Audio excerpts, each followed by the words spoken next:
नमस्कार, आपका मेरे YouTube चैनल पर हार्दिक स्वागत। कैसे करें परिवार के सदस्यों का चयन अनुकंपा के लिए? देखिए, परिवार के मुख्य कर्मचारी की मृत्यु के बाद यह प्रश्न आता है कि परिवार के किस सदस्य का नाम अनुकंपा के लिए विभाग को दें। हम मान के चलते हैं कि परिवार के पुरुष कर्मचारी की मृत्यु हो चुकी है और उसके परिवार में उसकी धर्मपत्नी और उसके 3 बच्चे हैं। मान लीजिए 2 लड़की और 1 बेटी है। यानी कुल मिलाकर 4 सदस्य हैं। अब मानते हैं कि बच्चे छोटे हैं, जैसे बड़ा बच्चा 12 साल का है, उससे छोटा 9 वर्ष का है और उससे छोटा 6 या 7 वर्ष का है। मुझे लगता है कि इस केस में धर्मपत्नी को अनुकंपा के लिए निवेदन करना चाहिए। कारण, पहला कारण कि बच्चे छोटे हैं, अभी उनकी शिक्षा चल रही है।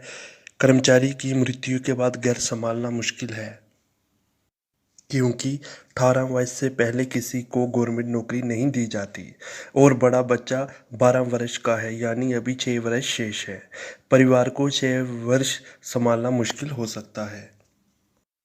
और मैं मान के चलता हूँ कि विडो या धर्मपत्नी की आयु 40 वर्ष के आसपास है, यानी वह अभी 20 वर्ष नौकरी कर सकती है। और दूसरी बड़ी समस्या यह आती है कि मान लो आपने अपने बड़े बच्चे का नाम 6 वर्ष के बाद दिया, यानी उसकी 18 वर्ष होने तक आपने इंतज़ार किया। फिर आप अनुकंपा के लिए निवेदन करते हैं। अधिकतम चांस रहेगा कि आपको अनुकंपा के आधार पर जॉब नहीं मिलेगी। अधिकतम चांस रहेगा कि आपको अनुकंपा के आधार पर जॉब नहीं मिलेगी, क्योंकि आपको कहा जाएगा कि 6 वर्ष तक आपने अपना परिवार सेटिस्फैक्ट्री चलाया है, यानी आपको अनुकंपा की अधिक ज़रूरत नहीं है। अनुकंपा पर नौकरी इस कारण दी जाती है कि एकदम परिवार के मुख्य कमाऊ की मृत्यु हो गई है और परिवार को उस समय संभालना बहुत ही मुश्किल है, जैसे बच्चे पढ़ रहे हैं या अन्य तरह के कोई खर्चे हो सकते हैं। यानी आपने मृत्यु के समय अप्लाई नहीं किया और 6 वर्ष के बाद अप्लाई कर रहे हैं, जिससे विभाग को लगता है कि आपकी अन्य भी आय या इनकम हो सकती है। अधिकतर कोर्ट या ट्राइब्यूनल में इस तरह के केस जब आते हैं तो जजेस यही कहते हैं कि आपने इतने लंबे समय तक घर को चलाया है, लेकिन कंपैशनेट अपॉइंटमेंट डेथ के बाद इमरजेंसी हेल्प के लिए होती है। तो मैं इस केस में आपसे निवेदन करूंगा कि आपके बच्चे अभी छोटे हैं तो आप ही अनुकंपा के लिए निवेदन करें, जिसमें आपको इस अतिरिक्त पॉइंट भी मिलेंगे, क्योंकि आप विडो हैं। फिर आता है कि आपके बच्चे आयु में बड़े हैं, जैसे 18 वर्ष या उससे अधिक के, तो आप अपने बच्चों के नाम भी अनुकंपा के लिए दे सकते हैं। अगर आपका बड़ा बेटा 16 या 17 वर्ष का भी है तो आप अप्लाई कर सकते हैं, क्योंकि एम्प्लॉय की डेथ से लेकर बेटे को नौकरी मिलने तक अगर कुछ साल लगते हैं, यानी नौकरी मिलने में 1 से 2 साल लगते हैं, तब आपका बेटा एडल्ट या 18 वर्ष का हो चुका होगा।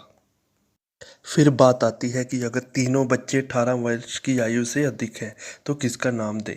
पहले बात करते हैं बेटी की। देखिए, ये बेटी भी अप्लाई कर सकती है अनुकंपा के लिए, किंतु कुछ वर्ष के बाद बेटी की शादी हो जाएगी, जिस कारण आपका परिवार फिर डिस्ट्रेस में आ सकता है, यानी आपका परिवार फिर डिपेंडेंट हो सकता है।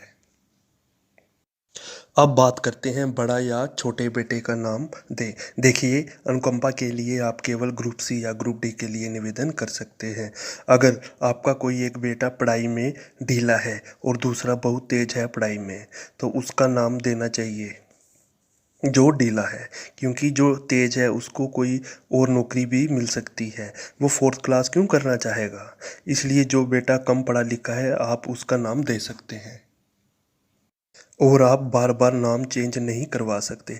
अगर आपने एक बार नाम विभाग को दे दिया अपने बेटा या बेटी या विडो का, तो वही रहेगा। अगर चेंज करने के लिए निवेदन दिया तो आपकी अनुकंपा की निवेदन को रद्द किया जाएगा, यानी आपको नौकरी भी नहीं दी जाएगी, एक आदमी को भी नहीं दी जाएगी नौकरी।